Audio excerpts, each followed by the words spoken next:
With the name of Almighty Allah, the most merciful and the most beneficent. Dear student, I am Shahid Manzoor from GCMS Mansehra. Welcome to new class of new week with best wishes. आज जो हमारा topic का ताल्लुक उसी chapter से जिसका नाम था product planning and controlling. Product planning वाले चैप्टर से एक टॉपिक रह गया था जिसका नाम है जी प्रोडक्ट लाइफ साइकिल। इंतहाई इम्पॉर्टेंट टॉपिक है और ये मैं आपको बताता चलूँ कि ये वाला टॉपिक BBA 2 में भी है, BBA 4 की क्लास में आप पढ़ेंगे। BBA 7 में एक सब्जेक्ट है जिसका नाम है प्रोडक्शन एंड ऑपरेशन मैनेजमेंट, वहाँ पर भी ये सब्जेक्ट ये वाला टॉपिक आपको पढ़ाया जाएगा। इस तरह अगर आप में से चंद स्टूडेंट मार्केटिंग स्पेशलाइजेशन की तरफ जाएंगे तो वहाँ ये वाला टॉपिक कई बार रिपीट होगा जिसका नाम है प्रोडक्ट लाइफ साइकिल। जैसा कि लफ्ज़ ख़ुद बयान कर रहा है प्रोडक्ट लाइफ और साइकिल, यानी एक प्रोडक्ट की लाइफ का जो चक्कर है वो क्या होता है। जिस तरह इंसान पैदा होते हैं, ज़िंदा रहते हैं और मर जाते हैं, इसी तरह product are born, they live and they die. आज स्लाइड्स कम हैं अगरचे, लेकिन जो मेरे अल्फाज का चुनाव होगा, मेरे अल्फाज आपने गौर से सुनने, ये लाजमी आपने कॉपी में लिखने हैं जी। फिर सुनिए मैं क्या कह रहा हूँ। Product are born, they live and they die. Some product live for hours, some products live for days, some for week, some product lives for month and some product lives for years. यानी product पैदा होते हैं, ज़िंदा रहते हैं और फिर मर जाते हैं। यहाँ प्रोडक्ट का मर जाने से मुराद मार्केट से गायब हो जाना है और प्रोडक्ट का पैदा होने से मुराद प्रोडक्ट का डेवलप हो जाना है। वही जो आपने उस दिन 5 स्टेजेस की मदद से, 6 स्टेजेस की मदद से न्यू प्रोडक्ट डेवलप किया था, ये उसकी बात हो रही है। जब हमने प्रोडक्ट डेवलप किया, अब उसकी लाइफ के बारे में हम स्टडी करने जा रहे हैं। ठीक है, तो ये एक पूरा चक्कर है। अब जैसा मैंने कहा, कुछ प्रोडक्ट घंटों की बुनियाद पर होते हैं। मसलन हर दिन का जो अखबार होता है, न्यूज़पेपर, ठीक है, उसकी लाइफ का जो चक्कर है वो 24 घंटे पर टोटल मुश्तमिल है। अखबार प्रिंट हुआ जी, शुरू से उसका क्या होता है, सेंटर में जाकर रात उसी अखबार 12 बजे वाले अखबार को कोई ख़रीदने को तैयार नहीं होता। This is a simple example of life cycle of a product, और ये घंटों वाले प्रोडक्ट की मिसाल है। अब कुछ हफ्तों वाले होते हैं, जैसे वीकली मैगज़ीन्स आते हैं, आपको पता है। मिसाल इजी देने की मेरी आदत है, कोशिश किया करता हूँ। वीकली मैगज़ीन है, जब नया वीक शुरू होता है पुराने वीक वाले मैगज़ीन को कोई पूछता ही नहीं है। इसी तरह मंथली होते हैं, ईयरली होते हैं। कुछ प्रोडक्ट सालों ज़िंदा रहते हैं, ठीक है। जब न्यू इजादात होती हैं, उन प्रोडक्ट का नाम निशान भी मिट जाता है, उनको फिर कोई नहीं पूछता। बस साबित हुआ कि जो प्रोडक्ट होते हैं इनकी ज़िंदगी का एक चक्कर होता है, या तो घंटों में होगा, या महीनों में होगा, या ज़्यादा से ज़्यादा सालों में होगा। ठीक है जी। अब ये चक्कर क्या है, प्रोडक्ट लाइफ साइकिल है क्या, इसके कितने स्टेजेस हैं, आज इंशाल्लाह इस पर डिटेल से बात होने जा रही है जी। पहले प्रोडक्ट लाइफ साइकिल की तारीफ देख लेते हैं। Product life cycle has 4 very clearly defined stages. Product life cycle के कितने स्टेजेस हैं जी? 4 स्टेजेस हैं, लेकिन 5वां भी शामिल करेंगे। है वो साइकिल का हिस्सा नहीं है, लेकिन उसको बेस बनानी पड़ेगी। मैं आगे जाकर आपको समझाता हूँ। अगर आपसे कोई पूछ लेता है कि there are the stages of life cycle of a product, तो डैश में 4 आएगा। Each with its own characteristic that mean different things for business that are trying to manage the life. भाई बात समझने की यही है। यहाँ पर आप तारीफ में यही लिखेंगे जो मैंने पिछले 2-3 मिनट में बयान किया। Product are born, they live and they die. ठीक है, and each product have its life cycle which consist upon the 4 stages. वो स्टेजेस कौन कौन से हैं आगे जाकर बात करते हैं। ये देखें जी, अब यहाँ पर 5 स्टेजेस ऑफ PLC लिखा हो। PLC stands for product life cycle, objective में आएगा। अब पहले को आप देखें, प्रोडक्ट डेवलपमेंट, ठीक है, फिर इंट्रोडक्शन, फिर ग्रोथ, फिर मैच्योरिटी, फिर डिक्लाइन। अब यहाँ पर जो प्रोडक्ट डेवलपमेंट है, असल में वो लाइफ साइकिल का बेस है एक तरह से। ज़ाहिर है, जब कोई चीज़ बनती ही नहीं है, पैदा ही नहीं होती, तो उसकी लाइफ कहाँ से स्टार्ट होगी? क्या ख्याल है? कॉमन सेंस भी कहता है पहले कोई चीज़ पैदा होती है, फिर कहते हैं यार अब इसकी ज़िंदगी का आगाज़ हुआ, इसकी ज़िंदगी शुरू हुई है। एक प्रोडक्ट है, अभी वो बनाया ही नहीं है आपने, तो उसकी लाइफ स्टार्ट नहीं हो सकती। So first stage which is known as product development is the basis of product life cycle. So in this page it is included as a 5 stage of product life cycle. ठीक है जी। Product development होता क्या है, इस पर तो हमने बात भी की हुई है। It is a pre launched, देखा, it is a pre launch and early stage of any new product. Early stage है किसी भी नए प्रोडक्ट का प्री लॉन्च, यानी कि मार्केट में लॉन्च करने से पहले वाला जो स्टेज है असल में वो क्या कहलाता है? प्रोडक्ट डेवलपमेंट कहलाता है। यहाँ से एक बात साबित होती है लफ्ज़ प्री से। प्री मीन इब्तिदा, अर्ली मीन पहले, स्टेज ऑफ एनी प्रोडक्ट, यानी ये वो स्टेज है जो किसी भी प्रोडक्ट की लाइफ साइकिल से ही पहले मार्ज वजूद में आता है और इसके बगैर किसी प्रोडक्ट का लाइफ साइकिल स्टार्ट ही नहीं हो सकता। फिर देखें, it is a pre launch and early stage of any new product and phases through rigorous research and test. अब यहाँ से एक और कंसेप्ट हमें मिल रहा है कि किसी भी प्रोडक्ट की लाइफ साइकिल तब शुरू होती है जब वो लॉन्च हो जाता है। लॉन्च से मुराद कमर्शलाइज हो जाता है। और कमर्शलाइजेशन क्या था? प्रोडक्ट लाइफ डेवलपमेंट का लास्ट स्टेज था, अगर आपको याद हो। तो अगर आपसे कोई पूछता है कि प्रोडक्ट लाइफ साइकिल कहाँ से स्टार्ट होता है जी, तो इसका जवाब क्या होगा? When a product is launched into market its life is going to be start right now. वहाँ से उसकी लाइफ क्या हो जाती है? स्टार्ट होना शुरू हो जाती है जी। ठीक है, बन क्या आ गया? लाइफ स्टार्ट होगी। तो इन एक एक स्टेजेस की तफसील पढ़ेंगे आगे। मैं डायग्राम में आपको समझाने की कोशिश करूँगा। एक बात याद रखें, अगर पेपर में आप ये सवाल लिख लेते हैं और वो जो आखिर में आपको आई डायग्राम मिलने वाली है, अगर आप उस डायग्राम को इग्नोर करेंगे आपको आधे नंबर मिलेंगे। डायग्राम की इतनी ज़्यादा इम्पॉर्टेंट है। एक डायग्राम में आपको बहुत कुछ मिलने वाला है, उस डायग्राम को आपने कॉपी में लाजमी बनाना है जी। ठीक है, ये तो अगर क्लास आमने सामने होती तो मैं आपके हाथ में मार्कर देता, वो डायग्राम बोर्ड पे मैं हर एक से बनवाने की कोशिश करता। बहरहाल मैं इससे रिलेटेड आपको ज़रूर असाइनमेंट दूंगा जी। ठीक है, मिसालों से बात आपको करनी पड़ेगी। असाइनमेंट कुछ इस तरह होगी, मैं कहूँगा चलो आजकल के दौर में बताओ कौन सा प्रोडक्ट अपने लाइफ साइकिल के किस स्टेज पर है। ठीक है, शुरू करने से पहले बता रहा हूँ। असाइनमेंट किस तरह होगी कि भाई उस प्रोडक्ट का नाम बताएं जो इंट्रोडक्शन स्टेज पर है। आजकल किसी कंपनी के उस प्रोडक्ट का नाम बताएं जो किस स्टेज पर है? ग्रोथ पर है। किस पर है? मैच्योरिटी पर है। और किस पर है? डिक्लाइन पर है। ठीक है, इस तरह का सवाल ये क्रिएट हो सकता है। अब ये देखें जी, एक डायग्राम इसी तरह बना रहे हैं, कितनी अच्छी लग रही है, आपने बनाना भी है।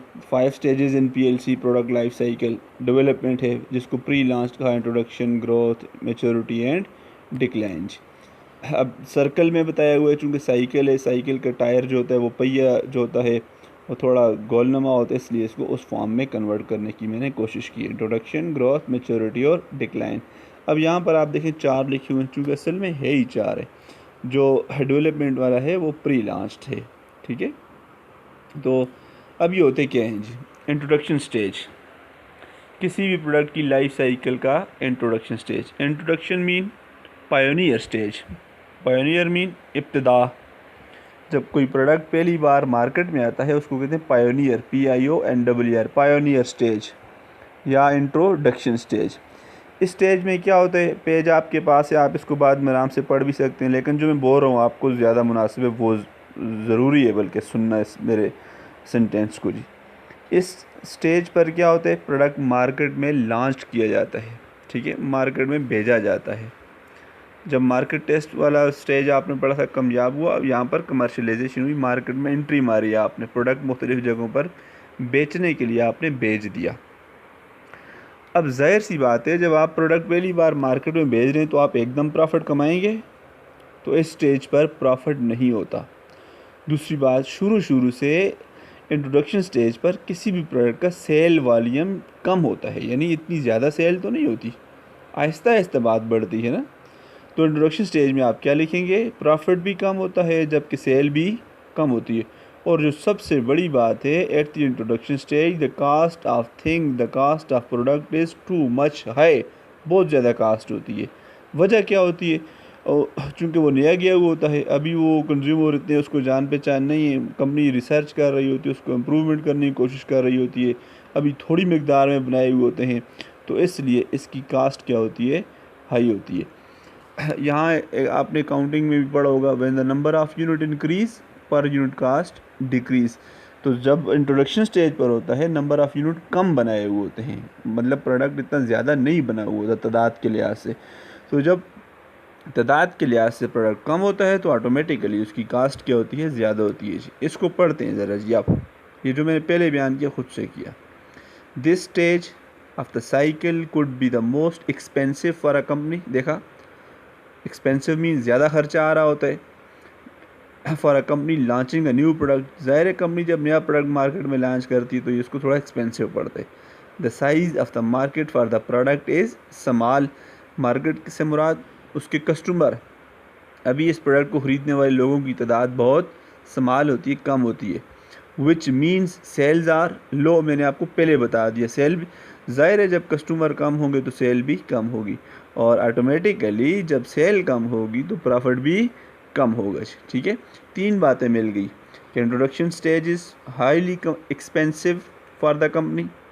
दूसरी बात, the size of customer, the size of market is very small, so the sales volume is very low, hence company is earning low profit, there is no profit, इस स्टेज पर होता ही नहीं है, समझे।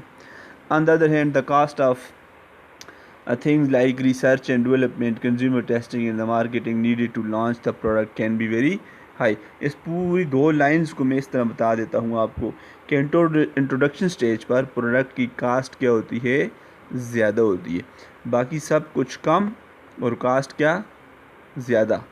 दो चीज़ें ज़्यादा, एक्सपेंस ज़्यादा, कास्ट ज़्यादा। तीन चीज़ें कम, कौन कौन सी, कस्टमर की तादाद कम, सेल कम, प्रॉफिट कम। मेरे ख्याल में आपको समझ आई हुई होगी। नेक्स्ट स्टेज पे जाते हैं जी, ग्रोथ स्टेज है। The growth stage is typically characterized by a strong growth in sales and profit. अब आहिस्ता आहिस्ता कंपनी मार्केट में अपनी जगह बना लेती है, इस प्रोडक्ट का नाम मशहूर हो जाता है, कस्टमर एक सेटिस्फाइड हुआ, वो 11 कस्टमर को लाने की कोशिश करता है, आहिस्ता आहिस्ता बात फैलनी शुरू हो जाती है। इस तरह उस कंपनी के इस प्रोडक्ट की सेल्स क्या होना शुरू होती है, ज़्यादा हो जाती है, और जब सेल्स ज़्यादा होनी शुरू हो जाती है तो प्रॉफिट भी ज़्यादा हो जाता है जी। And because the company can start to benefit from economic of scale in production, the profit margin as well as overall amount of profit will increase. ये देखें, इसमें ये जुमला कीमती है कि ग्रोथ के स्टेज पर कंपनी स्टेबल हो जाती है, कस्टमर की तादाद बढ़ जाती है, इस तरह प्रॉफिट भी बढ़ जाता है कंपनी का। This make it possible for business to invest more money in the promotional activity to maximise the potential of this growth. देखें, कंपनी यहाँ पर आकर इनकरेज हो जाती है, कंपनी की हौसला अफजाई हो जाती है, कंपनी समझ आती है यार हमारा प्रोडक्ट कामयाब होता जा रहा है। अब जब कंपनी समझ आती है कि प्रोडक्ट कामयाब होने के चांसेस हैं तो कंपनी क्या करती है, एडवर्टाइजमेंट ज़्यादा करती है। ये लफ्ज़ लिखा हो ना, प्रमोशनल एक्टिविटी, आप लिखेंगे ग्रोथ स्टेज में कंपनी किस पर फोकस करती है जी, एडवर्टाइजमेंट पर। Company focused on promotional activities, company focused on advertisement, because number of consumers are going to increase, sales increase, profit goes to increase. ठीक है, कंपनी मार्जिन में चली जाती है। इस स्टेज को कौन सा स्टेज कहते हैं जी, ग्रोथ। लफ्ज़ ग्रोथ का मानी ही नशोनुमा है, यानी कंपनी का प्रोडक्ट यहाँ पर थोड़ा सा अपने पाँव पे खड़ा हो जाता है, जिसको कहते हैं नशोनुमा। ठीक है जी, जिस तरह एक बच्चा जब अपने पाँव पे चलने के काबिल हो जाता है तो आप कहते हैं बच्चा अभी नशोनुमा पा रहा है, ठीक है, यानी अपने पाँव पे खड़ा हो गया, तो ग्रोथ स्टेज होता है उसका असल में। तो ये थे जी कौन से स्टेज, पहले इब्तदाई दो स्टेज, इंट्रोडक्शन स्टेज और ग्रोथ स्टेज। आप इतनी प्रैक्टिस करें, आपस में बार बार डिस्कस करें कि आपको याद हो जाए। मैं तो कोशिश कर रहा हूँ कि यहाँ ही आपको याद करा लूँ, होपफुली आप याद भी हो रहा है आपको जी। Third stage, maturity stage. अब इसको स्लाइड को पढ़ने से पहले जो मेरे जहन में मैं आपको बता दूँ, मैच्योरिटी स्टेज के दो फर्दर स्टेजेस हैं। इसमें दो हेडिंग तो नहीं, दो कंसेप्ट अपने जहन में बैठाएं आप। इसका जो पहला स्टेज है मैच्योरिटी के इब्तदाई स्टेज के अंदर स्टेज, इसमें सेल वॉल्यूम जो होता है कंपनी का वो बढ़ता है, लेकिन छलांगे लगाता बढ़ता है, रैपिड रेट जिसको कहते हैं। At the maturity stage, in the early stage of maturity, इस तरह लिखें आप, in the early stage of maturity the sale volume increase with highly rate या with rapid rate. Repo rate का मतलब क्या है? आज कंपनी की सेल हुई जी 10%, एक दिन बाद कंपनी की सेल होगी 20%, कितने का फ़र्क आया? 10% का। नेक्स्ट डे उसके नेक्स्ट डे सेल हो रही है कंपनी की 35%, कितने का फ़र्क आया? 15 का। ओवरऑल इंक्रीज़ हुई है, लेकिन एकदम 10 से जाकर 15% पर पहुंच गई। उससे नेक्स्ट डे ये जाकर 55% हो जाती, 35 और 20 55, यानी पहले 10% का फ़र्क, फिर 15% का फ़र्क, फिर 20% का फ़र्क।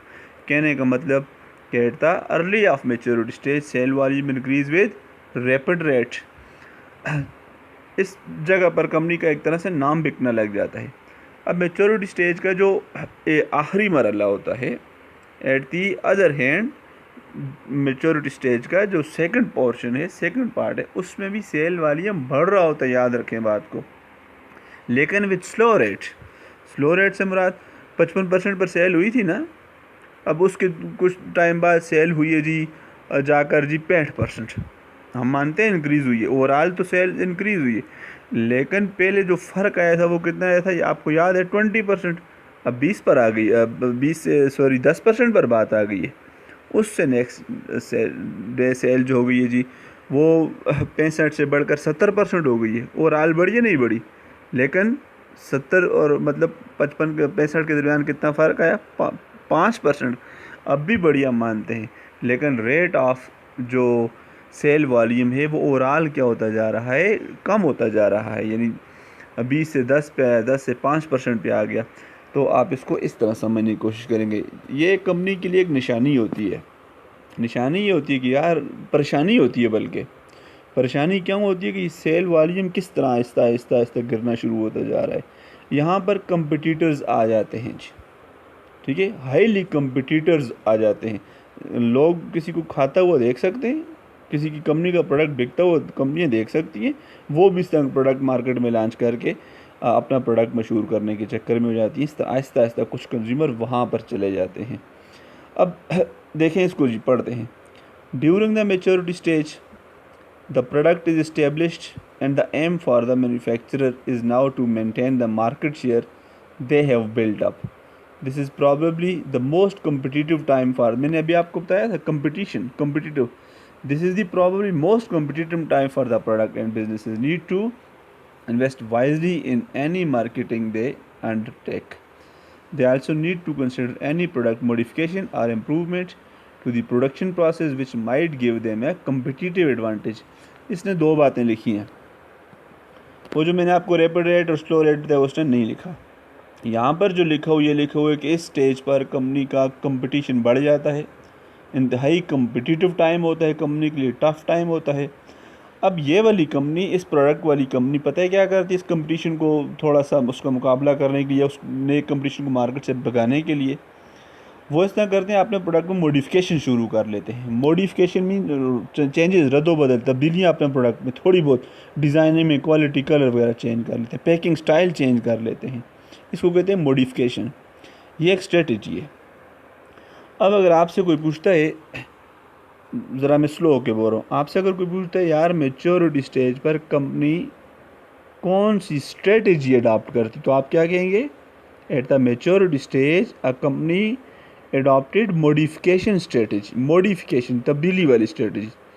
फिर अगर आपसे कोई सवाल करते यार एट द ग्रोथ स्टेज कौन सी स्ट्रेटजी कंपनी ने अडॉप्ट की थी, तो आपने क्या बताया था? उसको मैं बात करके आया हूँ, आपने कहा था वहाँ पर प्रोमोशनल स्ट्रेटजी, यानी कंपनी ने फोकस किस पर किया था? एडवर्टाइजमेंट पर, प्रमोशन पर। दोनों में फ़र्क क्लियर हुआ? ग्रोथ में प्रोमोशनल वाली स्ट्रेटजी, एडवर्टाइजमेंट वाली स्ट्रेटजी, और मेच्योरिटी में कंपनी कौन सी स्ट्रेटजी अडॉप्ट कर रही है? मॉडिफिकेशन वाली स्ट्रेटजी, तब्दीलियाँ अपने प्रोडक्ट में। तो ये था जी तीसरा स्टेज, किसका? Product life cycle. चौथे पर आते हैं डिक्लाइन स्टेज। डिक्लाइन खुद बता रहा है, ज़वाल, डिक्लाइन वाला। इसको पढ़ने से पहले मैं आपको बता, ये वो वाला स्टेज होता है कि आपके प्रोडक्ट में के मुकाबले में बहुत सारे मुतबादल आए हुए होते हैं। There are many alternatives of your product, there are a lot of competitors in the market with new products, with new design styles etc. आपके प्रोडक्ट को कोई नहीं पूछता। सिंपल बात बताऊँ, आपका प्रोडक्ट पुराना हो चुका होता है, पुराने होने की वजह होती है या तो मैक्सिमम कस्टमर्स, मैक्सिमम कंज्यूमर इस प्रोडक्ट को आजमा चुके होते हैं, ठीक है, मतलब आपका नाम एक तरह से ख़त्म होता है। सिंपल ये बताऊँ, ये वो स्टेज है जिस तरह कश्मीरी गली में कुछ बच्चे नहीं खड़े होते, आओ खाला सेल है 100 रुपये 100 रुपये, आओ बाजी 100 रुपये वाली sale sale. That is actually example of decline stage यार।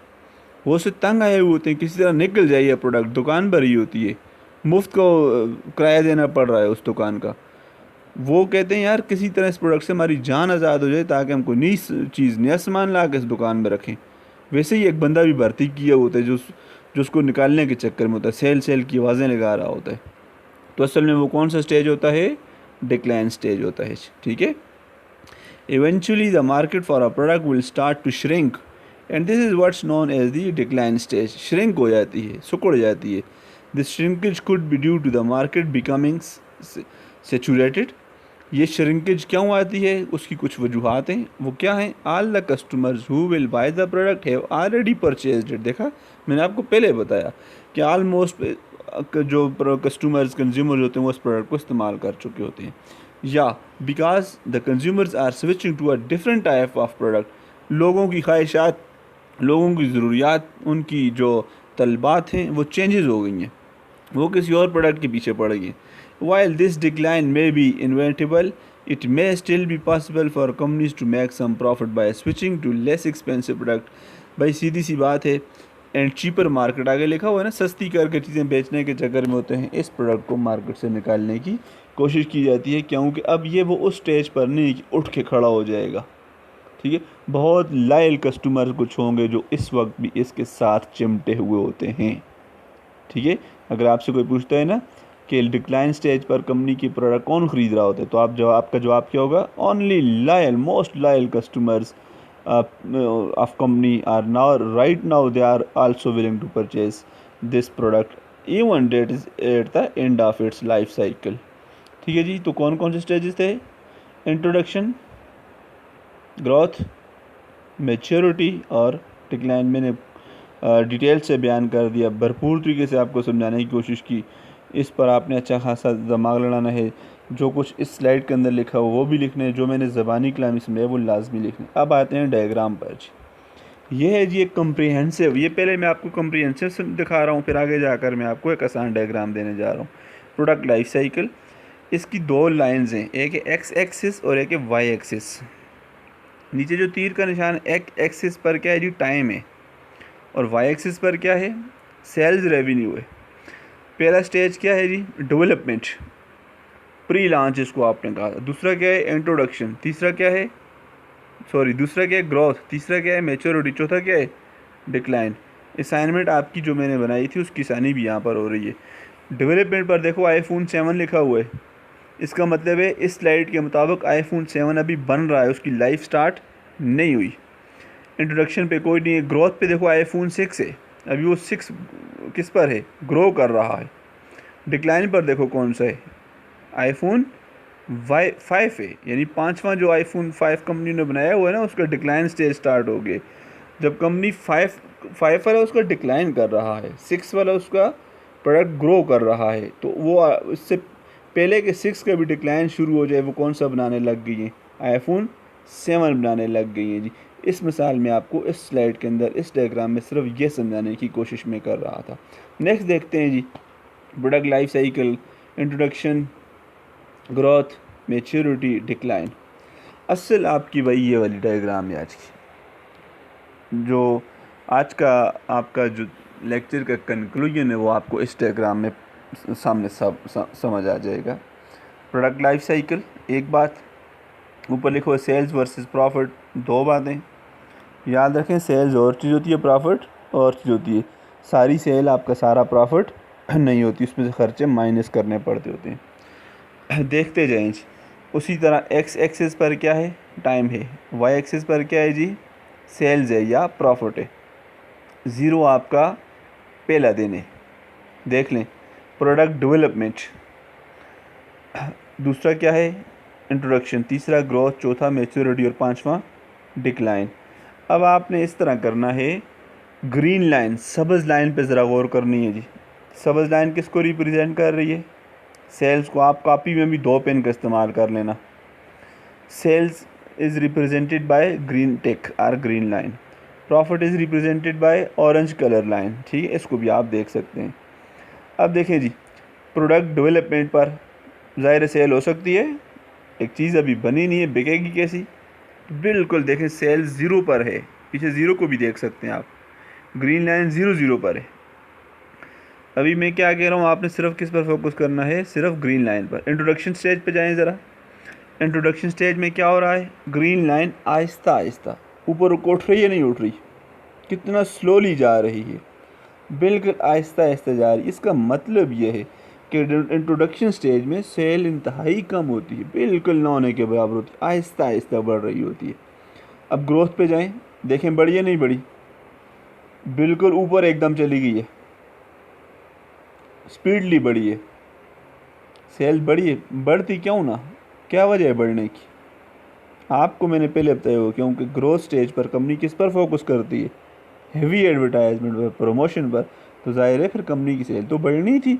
तो इंट्रोडक्शन पर सेल मार्केट में एंटर हुआ है, प्रोडक्ट्स थोड़ी थोड़ी ग्रोथ में सेल बढ़ती गई। अब आए ज़रा मेच्योरिटी स्टेज में देखें। पहले स्टेज में क्या हो रहा है? मैंने कहा था ना इसके 2 पोर्शन होते हैं। पहले पोर्शन, मेच्योरिटी के पहले पोर्शन में सेल ऊपर जा रही है, बढ़ रही है, बढ़ रही है, नहीं बढ़ रही। दूसरे में सेल वॉल्यूम आहिस्ता आहिस्ता क्या होना शुरू हो रहा है? गिर रहा है। ठीक है जी, आ जाओ जी डिक्लाइन में। बिल्कुल सेल वॉल्यूम गिरते गिरते गिरते आखिर 0 के करीब आई या नहीं? अब यहाँ पर 1 2 3 या $10 10 100 इस तरह नहीं लिखा हुआ ना, आपको आसानी से और समझ आ जाती। तो देखिए सेल वॉल्यूम गिरते गिरते कहाँ पर आ गया जी? 0 वाले पोर्शन के मुताबिक आ गया है, यानी कि अब इसमें सेल नहीं हो रही। अब प्रॉफिट वाली लाइन को ज़रा देख लेते हैं। ऑरेंज कलर की लाइन, प्रोडक्ट डेवलपमेंट के स्टेज पे तो प्रॉफिट हो ही नहीं सकता ना, ज़ाहिर है सेल में भी प्रॉफिट कैसे होगा? इंट्रोडक्शन में देखें जी, बिल्कुल इंट्रोडक्शन की कॉर्नर में देखें, थोड़ा सा वो कोना सा जो बना हुआ है नज़र आ रहा है, वो कोना सा ज़रा सा प्रॉफिट हुआ है। ग्रोथ में प्रॉफिट बढ़ता जा रहा है। इसी तरह मेच्योरिटी में लफ्ज़ लिखा हुआ भी प्रॉफिट है, मेच्योरिटी में भी प्रॉफिट हुआ है। पहले ज़्यादा था प्रॉफिट, अब जिस तरह सेल गिरती गई थी दूसरे पोर्शन में, इसी तरह मेच्योरिटी के दूसरे पोर्शन में, दूसरे हिस्से में प्रॉफिट भी गिरना शुरू हुआ। और डिक्लाइन में क्या हुआ? प्रॉफिट जाके 0 पे आ गया। ठीक है जी, प्रॉफिट किस में आए? 0 में। और एक वक्त होता है कि 0 से भी नीचे चला जाता है, यहाँ के इसका मतलब क्या है? लॉस होना शुरू हो जाता है। लॉस किस तरह? उस प्रोडक्ट को आप संभाल के आप वैसे ही आप किराया दे रहे हो, तो क्या वो आप पर लॉस नहीं पड़ रहा? तो वो आपका लॉस हो जाता है जी। तो this was diagram representing the detailed of sales, profit, time, investment, introduction stage, growth stage, maturity stage और डिक्लाइन स्टेज। आपको वही ज़रूरत है कि इसको जितना ज़्यादा प्रैक्टिस करें। मैं एक काम करता हूँ, आज ही मैं आपको कह रहा हूँ, कल जो क्लास होगी, ठीक है, यानी जो ट्यूसडे वाली क्लास होगी, ट्यूसडे को आपको हो सकता है क्लास, हो सकता है मैं वीडियो रिकॉर्डिंग, ऑडियो रिकॉर्डिंग में आपको ना दूँ, मैं ना पढ़ाऊँ। वो जो दिन होगा वो वाली 1 घंटा आप इस टॉपिक पे मेरे साथ रिकॉर्डिंग में वॉइस मैसेज के अंदर मेरे साथ शेयर करते जाएंगे, डिस्कस करते जाएंगे कि मुझे फ़लाँ स्टेज की समझ नहीं आई जी। ठीक है, ये मेरी तरफ से आपके साथ कोऑपरेशन होगा, लेकिन मैसेज में ना हो बात, वॉइस मैसेज होगी, उसका बाकायदा सवाल जो आप करेंगे एक दूसरे के साथ। इस डायग्राम पर आप, मेरी तरफ से आपको इजाज़त है। बल्कि पिछले जितने लेक्चर्स हो चुके हैं, मैं आपको पैकेज डे के तौर पर एक दिन दे देता हूँ ये वाली क्लास, कि इसमें सारे इशूज़ हल किए जाएँ, पेपर के लिहाज से भी जो कुछ भी है, जो स्टूडेंट बाज़ को एबसेंट्स होते हैं, नहीं हो सका, तो उनके लिए मैं एक दिन मुख्तस कर रहा हूँ। ठीक है जी, खुदा हम सब का हामी नासिर हो। Thank you very much.